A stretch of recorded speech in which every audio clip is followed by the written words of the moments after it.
Fahri Hamzah datang ke sini juga. Dapat sudut pandang dia. Sudut pandang dia kayak gini, satu-satunya presiden di Indonesia yang mikirin kelanjutannya ke depan.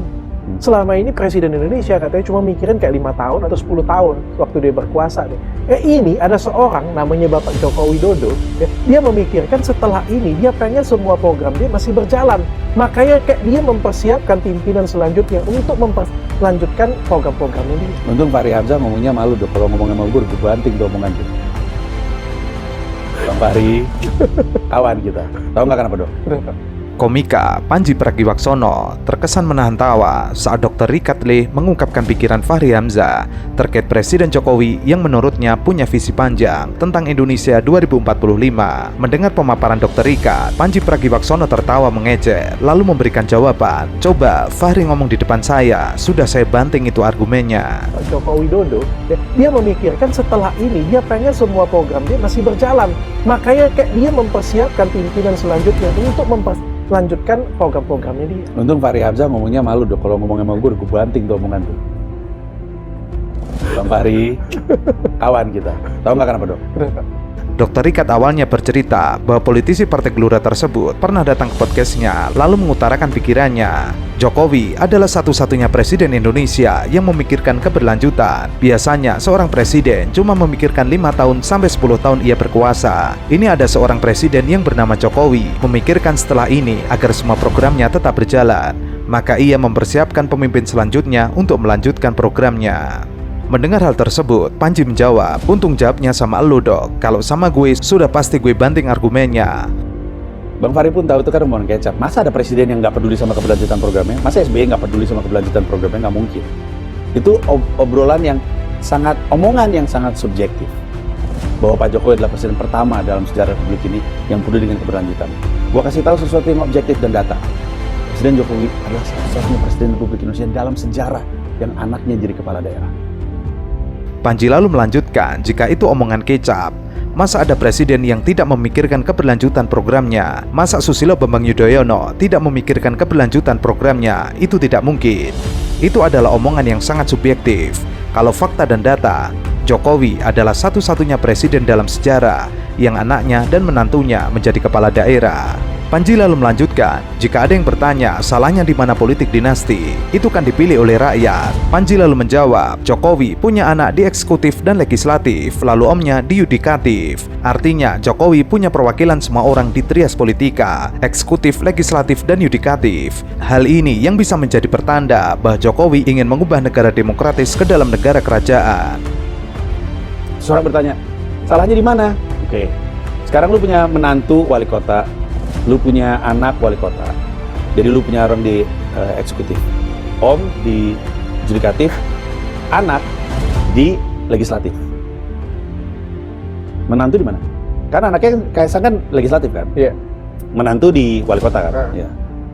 Artinya Pak Jokowi punya orang di eksekutif, yudikatif, sama legislatif. Ini namanya trias politika. Dulu semuanya jadi satu dong. Dulu satu orang, si raja yang nentuin. Ya gue adalah suara rakyat, ya gue hakimnya, ya gue jaksanya, ya gue yang nentuin, semuanya gue. Mau itu Kaisang, mau itu Gibran, mau itu Pak Jokowi, semuanya ngomong. Ya kan ini mah bukan dinasti. Ini kan demokrasi, kan dipilih, kan rakyat yang milih. Kalau dinasti kan kerajaan. Gue setiap kali dengar itu bilang, ya kita semua juga tahu itu. Ketika kita bilang dinasti, inilah bentuk dinasti di negara demokrasi, kayak gini bentuknya. Ia lalu bercerita, setiap ada orang yang mempertanyakan politik dinasti keluarga Jokowi, salahnya di mana? Ia pasti ketawa. Inilah bukti politik dinasti di dalam negara demokrasi. Menurutnya, yang membuat masyarakat kecewa adalah cara-cara Jokowi membangun dinasti seperti sekarang ini.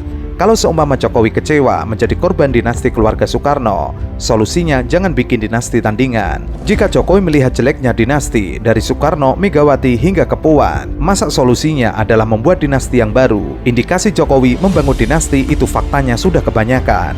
Dari mengizinkan anaknya yang 2 hari baru masuk PSI langsung menjadi ketua umum. Yang paling terkini adalah kecenderungan Pak Jokowi untuk membangun dinasti. Itu yang paling menjawabkan. Kalau Pak Jokowi kecewa karena dia jadi korban dinasti Soekarnoisme, solusinya jangan bikin dinasti lagi dong. Kan Bapak ngelihat jeleknya punya dinasti. Karena Bu Mega dan Puan, Ibu Puan dari Soekarno, kan beliau ngeliat kayak apa dinasti. Masa solusinya, nggak enak ya ada dinasti, gue bikin aja dinasti sendiri. Masa gitu solusinya? Dan indikasi bahwa beliau ngebangun dinasti mah kebanyakan. Dari beliau mengizinkan anaknya baru juga 2 hari jadi anggota PSI, udah jadi pimpinan. Banyak orang khawatir dengan cara Jokowi melanjutkan kekuasaan. Sekarang ini, masyarakat dipertontonkan dengan cara terbuka memihak kepada salah satu paslon, yaitu Prabowo. Jokowi mungkin tidak ngomong, tapi etikanya, jika Firly Bahuri saja sebagai ketua KPK tidak akan bertemu dengan siapapun yang sedang berkasus, kenapa logika itu tidak bisa diterapkan ke presiden yang bertemu dengan capres yang sedang berkontestasi pilpres? Terlalu banyak orang pada khawatir sama apa yang Pak Jokowi lakukan dan diamnya Pak Jokowi. Sekarang ya, presiden secara terbuka kelihatan, tidak secara terbuka mengakui, secara terbuka kelihatan nunjuk berpihak sama satu paslon. Siapa? Ya Pak Prabowo. Nggak akan ngomong, beliau nggak akan ngomong. Tapi kalau Firly Bahuri sebagai pimpinan KPK nggak boleh ketemu sama siapapun yang sebenarnya lagi berkasus, kenapa logikanya tidak bisa kita aplikasikan sama presiden yang sebenarnya nggak boleh ketemu sama salah satu capres? Ini makan siang bareng, semua orang bisa lihat. Dr. Rikat lalu menimpali, ini presiden dengan Menteri Pertahanan. Panji lalu menjawab, kenapa harus berdua di muka umum? Padahal bisa dilakukan di istana atau tempat tertutup lain. Pak, presiden dengan Menteri Pertahanan, Pak. Kenapa ke Menteri Pertahanan harus di ruang terbuka? Kenapa nggak di kerjaan? Kenapa nggak dipanggil di istana atau manggil ke tempatnya menteri? Kenapa harus di restoran? Ruang meeting lagi penuh. Mungkin. Emang situ startup. Ruang meetingnya habis, itu startup. Itu buruk loh. Kok nggak ada yang ngomongin sih? Dr. Rikat lalu menjawab, mungkin tempat meetingnya lagi penuh. Panji menjawab, emang startup, tempat meeting habis. Itu buruk dalam demokrasi. Kok tidak ada yang ngomongin? Lalu saat MK memutuskan putusan MK salah, Jokowi saat ditanya wartawan tidak mau menjawab. Ia mengaku tidak ingin mengintervensi, namun tetap memajukan anaknya menjadi capres. Giliran debat kemarin, saat diklaim bersifat personal, ia langsung menyahut. Tapi ketika MK udah bilang itu tuh salah itu. Tapi Pak Jokowi nggak ngasih komentar karena katanya saya nggak mau intervensi. Sementara ketika debat tiba-tiba ngomong kok nyerangnya personal, tiba-tiba nyaut. Ngapain sih? What are we doing here? Orang bisa bilang gue benci Anies, benci Ganjar, benci Prabowo, benci Jokowi, terserah deh. Tapi gue ngomong ini tidak berdasarkan benci. Kalau lu mau percaya sama gue ngomong ini berdasarkan cinta. Gue cinta banget sama ini negara. Selamat datang di Who Wants to be Millionaire. Baik, untuk peserta pertama, pertanyaannya adalah dalam game GTA San Andreas, apa kode untuk menambah darah atau armor? Ke atas, ke kanan, ke kiri, ke bawah. Iya, 500.000 untuk Anda. Pertanyaan selanjutnya, apa ciri khas yang dimiliki oleh ajudan pribadi? Oh, punya. Iya, 1 juta untuk Anda. Pertanyaan selanjutnya, lengkapilah lirik lagu berikut ini. 1, aku sayang ibu. 2, Ayah sayang anak. iya, mohon maaf kalau salah. Pertanyaan selanjutnya, mau call friend apa tanya ke sebelahnya? Oke, baik. Untuk Mas yang di sebelahnya, pertanyaannya adalah orang yang tidak senang melihat pencapaian orang lain disebut orang ngiri. Apakah sebutan untuk orang nganan? Human rights. Sorry. Human rights. Iya, tepat sekali, 3 juta untuk kalian.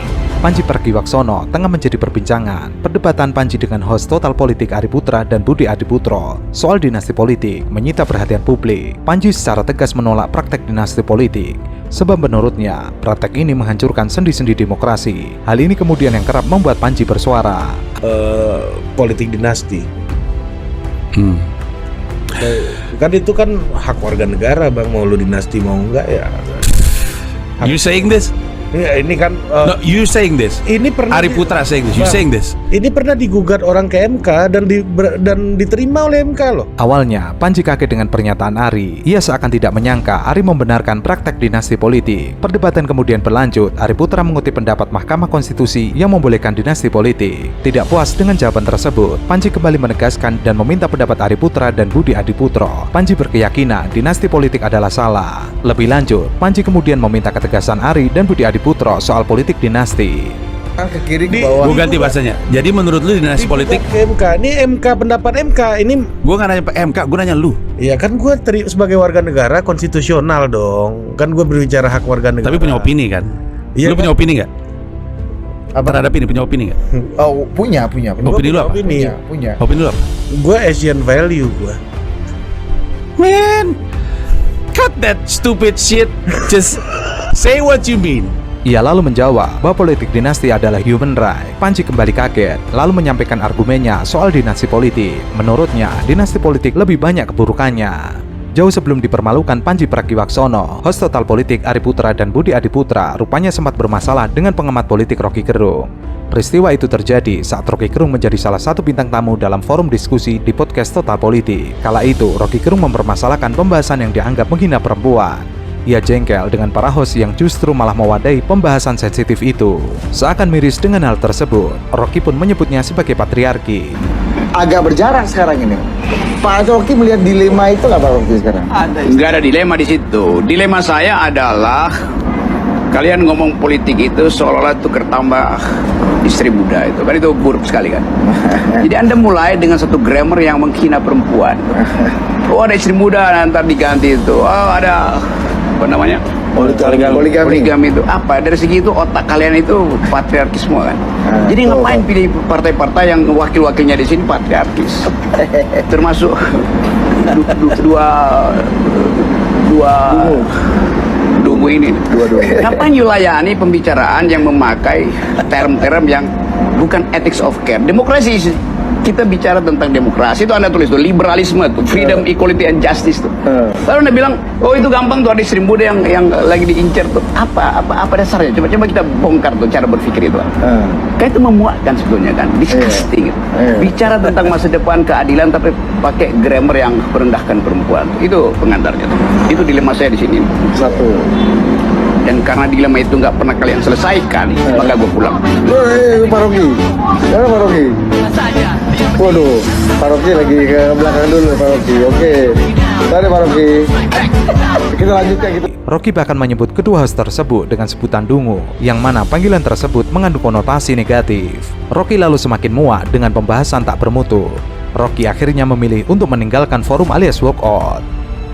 Lu pro, menurut lu dinasti politik nggak apa-apa? Say it. Say it. Ya nggak ada. Ini human Say it. rights. Human rights. Dinasti politik salah atau tidak? Human rights. Say it. It's not a question, Ari Putra. Ini bukan. This is your talk show. This is not my question. Gue Asian value gue. Man, cut that stupid shit. Just say what you mean.